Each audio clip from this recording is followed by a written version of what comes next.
Israel Hamas युद्ध के बीच Lebanon का हूती बार बार इजरायल पर 3000 किलोमीटर दूर से मिसाइल, रॉकेट और ड्रोन हमले कर रहा है।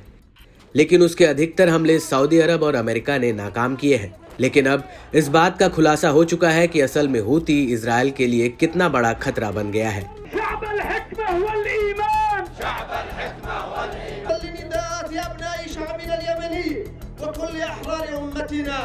दरअसल इजरायली सेना ने अब इस बात को स्वीकार कर लिया है कि हूती की क्रूज मिसाइल इजरायल के एयलेट बंदरगाह पर सेटलमेंट पर आकर गिरी है।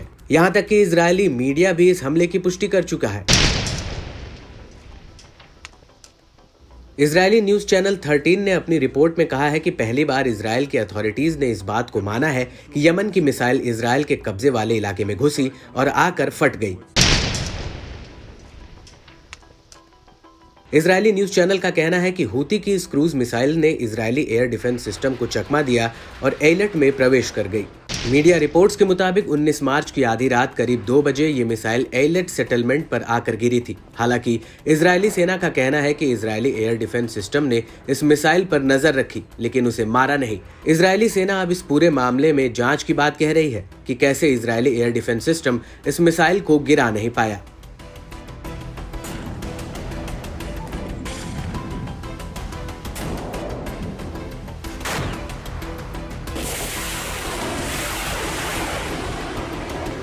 खुद इजरायली न्यूज चैनल 13 के रिपोर्टर एमलॉग बोकर का कहना है कि ये बेहद ही गंभीर और महत्वपूर्ण गलती है कि क्रूज मिसाइल को इजरायली एयर डिफेंस सिस्टम पकड़ नहीं पाया, जो आमतौर पर मिसाइल हमले को लेकर अलर्ट जारी करता है। हालांकि इजरायली सेना का ये भी कहना है कि ये मिसाइल खुले आसमान के नीचे आकर फटी है, जिसमें कोई भी नुकसान या क्षति नहीं पहुंची है।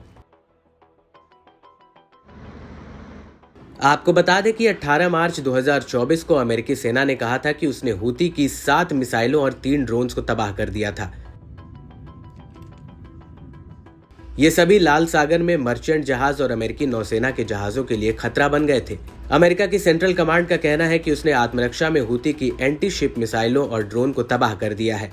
इसके अलावा यमन में हूती के कब्जे वाले इलाके में हथियारों से भरे कंटेनर्स को भी मिट्टी में मिला दिया है।